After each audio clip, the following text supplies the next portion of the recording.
let's talk about everyone's favorite part of flying, TSA. TSA probably makes the top of everyone's things that stress me out or just flat out annoy me when traveling list. Goodness knows it's like right at the top of mine. And while I understand how necessary it is to have security, don't get it twisted here, I never fully can wrap my head around why it has to be as difficult and inconsistent as it is. But I'm not here to just complain about TSA, though I could probably go on for 45 minutes just doing that alone. I'm here because I know that some of you are going to be flying to your vacation destination of choice this summer, or maybe even later in the year, and I don't want you to be caught in a position you don't want to be in, right? Like, that's why we have so many of the conversations that we have, and this one is no exception. Now, the tricky thing about this conversation is that unlike other conversations that we've had in the past,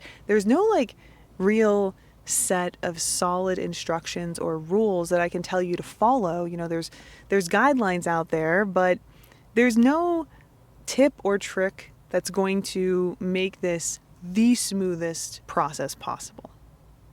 It just doesn't exist in the way that any of us hope that it would. And that's because there's like a thick layer of inconsistency that covers this entire topic, mainly because from airport to airport, policies and procedures are different, and even from agent to agent, things are enforced and handled differently. So even for someone like myself, who has done this hundreds of times and has this list of things that I personally do in order to make this go as smooth as possible, there are hurdles that I encounter.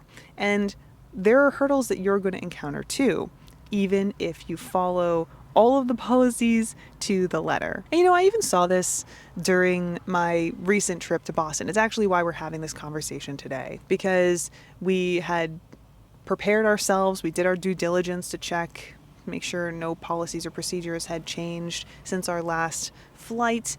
And still, the agent that was handling us specifically just made the process more difficult than it needed to be. And I don't say that because I was just being grumpy, you know, but this agent in particular, like, gave us a set of instructions to follow. We followed those exact instructions, but as soon as Russ was separated from me, like, he was told to go through the scanner and his bag was sent through, she looked at me and then made me undo all of the things that she made me do to begin with, you know? So I don't say lightly that she was being difficult. Now, of course, I did what I was asked with a yes ma'am and a smile and made my way through security, and we were on our way. But I'd be lying if I said that it wasn't a frustrating situation. It would also be very disingenuous for me to say that this could have been avoided if I had done A, B, and C, which I feel like is a go-to for a lot of frequent travelers. They'll say, you know, oh, I saw this at TSA or I saw this at security and this all could have been avoided if the person had done that.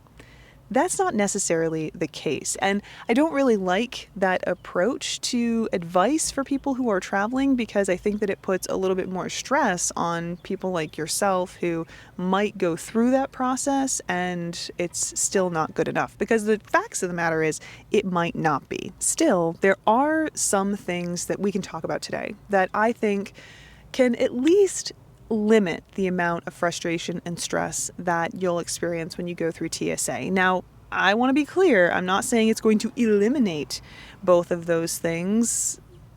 It's just not possible, right? I wish it was, but it's not. However, if we're trying to cut down on both, I think that some of the things we can talk about today will help you do that, you know, so might as well get this conversation going. And of course, if you have any other thoughts you want to share or whatnot, pop them in the comments, you know, share your experiences too. And hopefully that'll help some people out. Now, the first thing that I'm going to recommend, and this is kind of a tip and trick that I always use every single time I go through security, and it works like a charm, is to have all of your questionable items in one easy to access bag. So let me explain what this looks like, okay? So you're doing your due diligence before your trip. You go to the TSA website, you find out all of the information and all of that good stuff, right? Like, we're both on the same page here. And then we pack our carry-on. We put everything in to make sure it fits, you know, make sure that it has a home at the end of the day.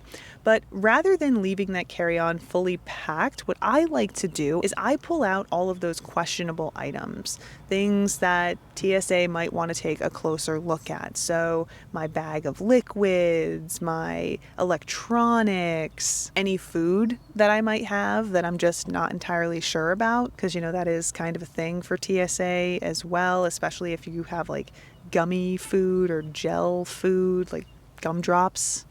What can I say? I like gumdrops. And rather than having those in my carry-on when I'm going through security, I'll put them all in a separate bag. I prefer using like a tote bag, like a reusable tote bag that can fold down nice and small once I'm through security. So in that bag will be everything that I'm not sure about. So if I get to the line and they say, well, we want this all in different bins or whatever it is that they want to make you do, you can do that with relative ease, and you don't have to deal with unzipping bags and digging through your carry-on. That way things don't get lost or anything like that.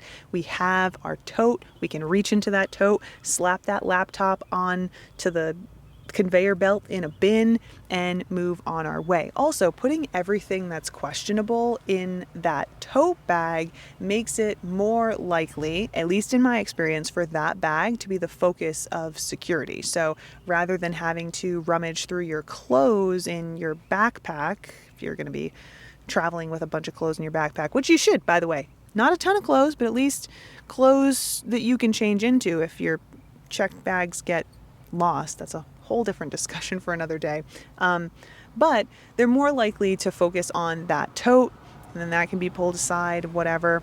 I also like going this route because if you do have to separate everything out, once you get through the scanners and everything, it's easy to toss all of your items in that tote bag again, rather than feeling the stress of having to like gather everything and hobble to the next bench and then get everything situated. It just goes much smoother, it's much easier, and then once you get out of the way, you found your way to your gate, you can take that bag, break it down, put everything in its spot, the designated spot that you realized it would have fit before you left home, and then zip everything up, fold up that little bag, pop it in your pocket, and you're good to go. I know that this sounds like a lot.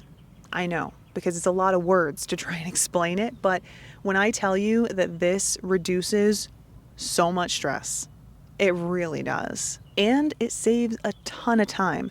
I can't tell you how many people were in that security line realizing that they needed to take their tablets or laptops out of the bag, and then they're fumbling with that, or realizing that this particular item needed to come out because they didn't think it would have to come out. If everything is out of the bag and in a tote all ready to go, just bing, bang, boom. So smooth, so easy, so much less stress. And less stress on you means less frustration. Easier access to these things means the TSA agent is more likely to be less stressed as well, less frustrated at you for not being able to read their mind. So it's worth trying. At least once, honestly, it's worth trying. Now, number 2 on this list, and yes, there are only 2 things on this list. It's rather simple, okay? Even though it might not feel it at times. This is going to be a little bit more difficult because it's a mindset shift versus just a practical tip where you put some stuff in a bag and call it good. Still, I do think that this can make all the difference, and I think that it will have a positive impact, not only on your travels and your experience with TSA, but honestly, if you let it, it'll impact your life in a really positive way. Approach the situation knowing that you're out of your element and you're not entirely sure what to do, even if you've done this before. Look, like I said earlier, TSA is a tricky one because every place is different, every agent is different. And so even if you're familiar with what to do and you think you have a firm grasp on that, you might be in a position where they're asking you to do something that isn't what you're already familiar with. And quite frankly, when you find yourself in that position, the mindset of, hold on, this isn't my first rodeo, is a really, really quick route to not only being annoyed and frustrated, but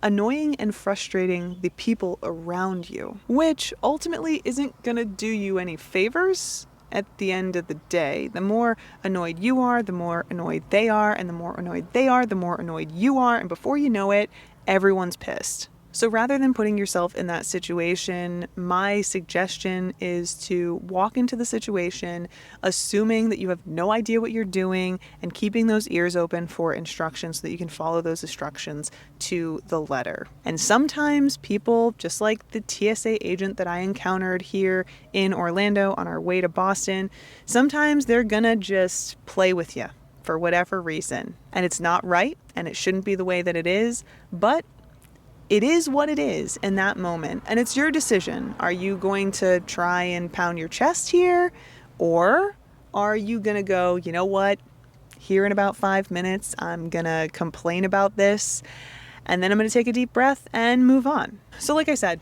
2 things, relatively simple, though a little bit harder when we talk about things specifically related to mindset. I find these work for me. They're pretty basic. They put me in a position where I don't feel off balance when I travel, but of course I want to hear what you guys have to say. So if you have any tips, tricks, thoughts, or anything that makes the process of going through TSA easier for you, let me know about it down below. Also, got any TSA horror stories? Do you? I want to hear them. Why not?